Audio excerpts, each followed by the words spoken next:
So if you want to become rich and rich and richer, మీరు ఇంకా ధనవంతులు కావాలి అని అనుకుంటే, that is the great danger. అది ఎంతో ప్రమాదకరమైన If you విషయం. get more money, మీకు ఒకవేళ ఎక్కువ ధనం రావడం you think అనేది, about your past days. మీ గత దినాలను గూర్చి ఆలోచించండి. You had so much little money. ఎంతో తక్కువ ధనం మీకు ఉండేది. Now your money is increasing. కానీ ఇప్పుడు మరి మీ ధనము అంతకంత That's ఎక్కువ how you అవుతుంది. become blind. ఆ రీతిగా నువ్వు గుడ్డి You are వ్యక్తిగా becoming అవుతున్నావు. greedy. మరి ఎక్కువ దురాశతో నింపబడుతున్నావు. Yeah, that is a danger. అది ప్రమాదము. There is no love for anyone in your heart. నీ హృదయంలో ఎవరి ఎడల ప్రేమకు తావే లేదు. You are thinking that God is blessing you, దేవుడు నన్ను ఆశీర్వదిస్తున్నాడని తలస్తూ but ఉన్నావు. you are tempted. కానీ నువ్వు శోధింపబడుతున్నావు. That greediness is drying you. ఆ దురాశ నిన్ను ఈడుస్తుంది. Yeah, you do not know that.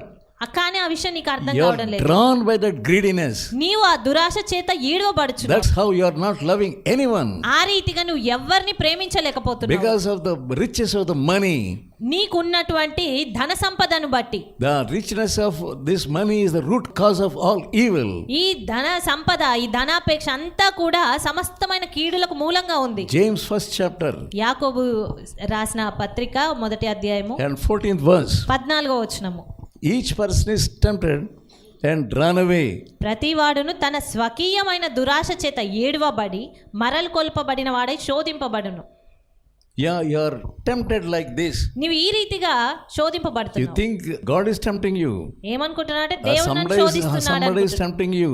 శోధిస్తున్నాడు దేవుడే But అనుకుంటున్నావు. that greediness is drying you. కానీ నీకున్న ఈ దురాశనే నిన్ను ఈడుస్తుంది. You don't know that enticing you. అది నిన్ను మరలు కొల్పుతుంది అనే విషయం నువ్వు గ్రహించట్లేదు. You are a blind man. నీవు గ్రుడ్డి వ్యక్తిగా You ఉన్నావు. are a foolish man. నీవు అవివేకివి. You want to become rich. నీవు ధనవంతుడు That కావాలనుకుంటున్నావు. love of money. ఆ యొక్క ధన ప్రేమ చేత In the sight of God, you have become so poor. దేవుని దృష్టిలో నువ్వు ఎంతో బీదవాడివిగా తయారయ్యావు. God says you are naked and blind and you are wretched. దేవుడు చెప్తున్నవాడు నీవు దిక్కుమాలిన వాడవు, దౌర్భాగ్యుడవు, దిగంబరివి అని.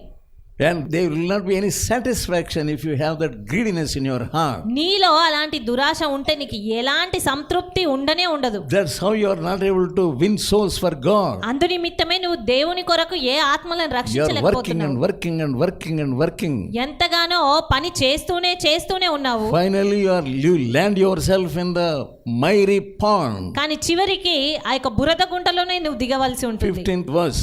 15వ వచనము. దురాశ గర్భము ధరించి పాపమును కనగా పాపము పరిపక్వమై మరణమును కనును. Finally, you will get death. చివరికి నువ్వు మరణమే పొందుకుంటావు. Yeah, your own desires, నీ స్వంత ఆశలే they give birth.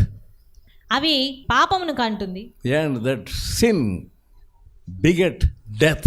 ఆ పాపము పరిపక్వమై మరణాన్ని ఇస్తుంది నీకు. That's what happened to Adam and Eve. అదే ఆదాము అవ్వ విషయంలో జరిగింది. They are enticed by Satan. వారు సాతాను చేత మభ్యపెట్టబడ్డారు.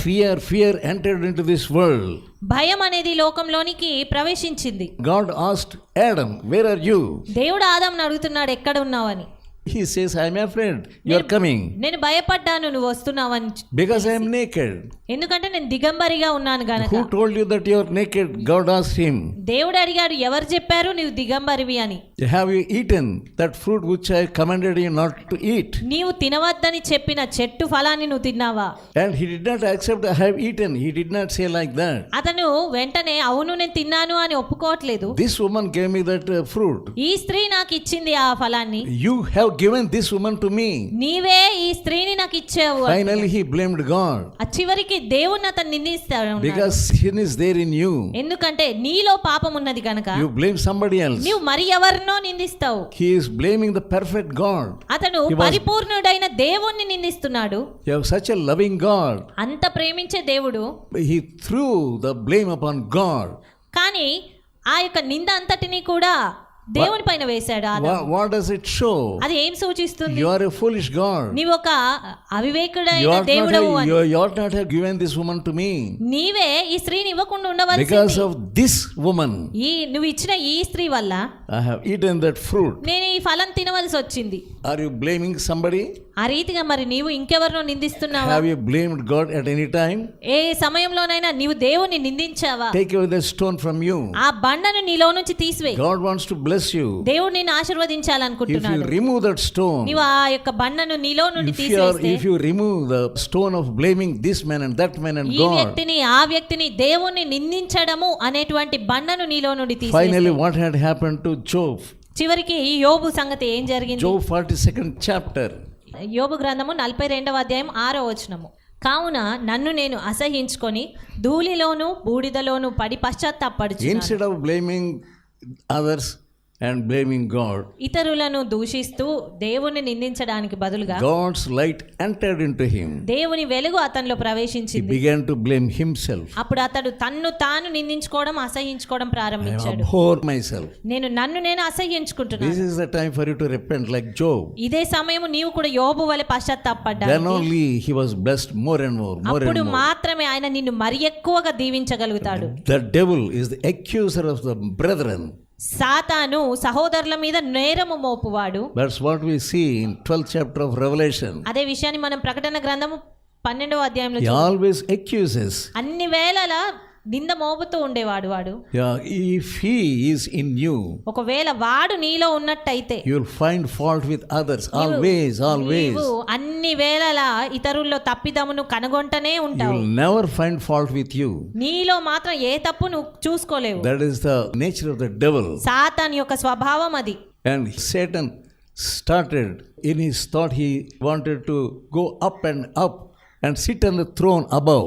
సాతాను తన మనసులో ఆలోచించుకున్నాడు, ఉన్నత పర్వతమునకు ఎక్కిపోయి అక్కడ కూర్చుంటానని. And finally he was thrown down. చివరికి అతడు వాడు కింద త్రోయబడ్డాడు. Then he started blaming God. అప్పుడు దేవుని నిందించడం ఆరంభించాడు. He started with Adam and Eve. ఆ రీతిగా వాడు ఆదాము అవ్వలతో ప్రారంభించాడు. He was still doing the same thing. ఇంకా వాడు చేస్తూనే ఉన్నాడు ఆ రీతిగా. You think always it is because my parents, my father, my mother, my brother-in-law and that man and this man. No. అన్ని వేళలా నా తల్లి కారణంగా, తండ్రి కారణంగా, లేదు ఈ వ్యక్తి కారణంగా అని ఎవరినో ఒకరిని అలా నిందిస్తూనే ఉన్నావు. Without thinking like that. ఆ రీతిగా ఆలోచించడానికి బదులు Open your heart. నీ హృదయాన్ని తెరువు. Is the sin of blaming others, is it in you? మరి ఇంకా ఈ యొక్క దూషించేటువంటి, నిందించేటువంటి బండ రాయి నీ హృదయంలోనే ఉందా? Repent deeply. ఆ విషయమై లోతుగా God పశ్చాత్తాపడు. wants to bless you. దేవుడు నిన్ను ఆశీర్వదించాలి.